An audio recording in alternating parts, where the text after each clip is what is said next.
Arriving at Apatin, one of the most beautiful sailing moment of my life. All the day sailing, starting from Mohacs, 2 hour lost to the Serbian border, and beautiful people. We didn't lose 2 hours, we learned how to wait and how to understand. Yes, beautiful. Una delle più belle giornate di vela della mia vita. 2 ore perse alla frontiera Serbia, ma in realtà 2 ore guadagnate con persone meravigliose.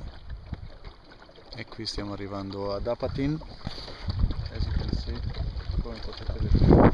E qui l'acqua che scorre, e spinti solo dal vento e dalla corrente. Thank you, water.